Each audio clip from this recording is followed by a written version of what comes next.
Tech సెక్టర్‌లో లే offs అనేవి యంగ్ ఎంప్లాయీస్ పైన ఎవరైతే ఇప్పుడిప్పుడే ఎంటర్ అవుతున్నారో వాళ్ళ పైన తీవ్రమైన ఒత్తిడికి గురి చేస్తున్నాయన్నమాట. ముఖ్యంగా వాళ్ళు మానసిక ఒత్తిడికి గురవుతున్నారు. రీసెంట్‌గా చూసుకుంటే టీసీఎస్ వాళ్ళు 2% వర్క్ ఫోర్స్ దాదాపు 12,000 మందిని లే ఆఫ్ చేయనున్నట్లు ప్రకటించారు. ఇలానే టెక్ సెక్టర్‌లో చాలా కంపెనీస్‌లో లే ఆఫ్‌లు ప్రకటిస్తున్నారు. దాంతో యంగ్ ఎంప్లాయీస్ పైన మానసికంగా విపరీతమైన ప్రెషర్ పడుతుందన్నమాట. అవన్నీ కూడా early days in there career. ఎవరికైనా కెరీర్‌లో ఎర్లీ డేస్‌లో ఉన్నప్పుడు చాలా చాలా యాక్టివ్‌గా పనిచేయాలని, చాలా పైకెళ్ళాలని, లాడర్‌లో ముందుకెళ్ళాలని అనిపిస్తదనమాట. కానీ సడెన్‌గా లే ఆఫ్ ప్రకటించేసేసరికి వీళ్ళకి ఎటూ తోచట్లేదు. పోనీ వాళ్ళు కష్టపడట్లేదంటే బాగా కష్టపడుతున్నారు. ఎవరైతే టెక్ సెక్టర్‌లో జాయిన్ అయ్యారో, జాయిన్ అయిన వెంటనే విపరీతమైన వర్క్ ప్రెషర్ ఉంటదనమాట.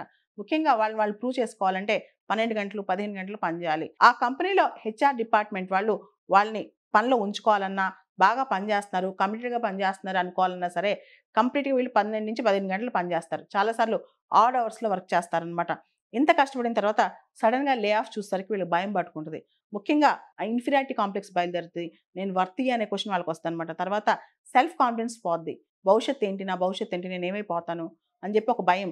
అంటే ముఖ్యంగా తనకే ఉద్యోగం రాదేమో, వచ్చినా మంచి ఉద్యోగం రాదేమో అని చెప్పి భయం అనమాట. దాంతో యాంగ్జైటీ, డిప్రెషన్, సెల్ఫ్ డౌట్‌లోకెళ్ళిపోతారు.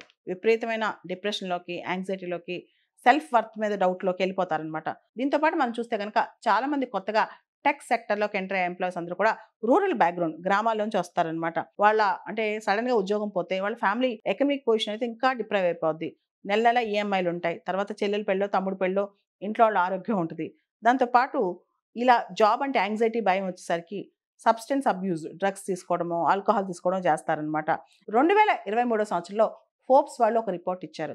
దీని ప్రకారం టెక్ సెక్టర్‌లో 77% 77% మెంటల్ హెల్త్ ఇష్యూస్ అనేవి కేవలం లే ఆఫ్స్ భయం వల్లే వస్తున్నాయంట. ఈ మోర్ వర్కింగ్ అవర్స్ ఇవన్నీ ఉంచేసరికి ముఖ్యంగా అమ్మాయిలకైతే, ఆడపిల్లకైతే ఇంకా కష్టం అనమాట.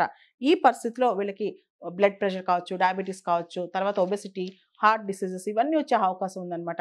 ఇవన్నీ దాటుకొని వీళ్ళు పని చేస్తా ఉంటారు. చేసినా సరే ఇంకా విపరీతమైన ఒత్తిడి. ఎప్పుడు ఉద్యోగం పోద్దో తెలియని పరిస్థితి. విపరీతమైన వర్క్ ప్రెషరు, టార్గెట్స్ వీటన్నిటి మధ్య టెక్ సెక్టర్‌లో యంగ్ ఎంప్లాయీస్ సఫర్ అవుతున్నారని చెప్పి కొత్త కొత్త సర్వేలు వస్తున్నాయన్నమాట. ముఖ్యంగా ఈ టైంలో సైకలాజికల్ హెల్ప్, మెంటల్ కౌన్సెలింగ్ ఇవన్నీ చాలా అవసరం అనమాట. దాంతో పాటు ఎప్పుడైనా సరే ఎంటర్‌ప్రెన్యూర్‌షిప్ కావచ్చు, లేదా మంచి మంచి స్టార్టప్స్ కావచ్చు. మనకిష్టమైన రంగంలో, మనకు ప్యాషన్ ఉన్న రంగంలో మనం రాణించాలి గానీ, ఎవరో చేతిలో మనకు ఉద్యోగం ఉంటే మన టెన్షన్స్ మాత్రం ఇలానే ఉంటాయి. కాబట్టి ఎప్పుడైనా సరే ప్లాన్ ఏ లేకపోతే ప్లాన్ బి ఉండాలి. ప్లాన్ బి లేకపోతే ప్లాన్ సి ఉండాలి. ప్రతి దాన్ని లైఫ్‌లో ముందే ఫ్యూచరిస్టిక్‌గా ఆలోచించి నిర్ణయాలు తీసుకోండి.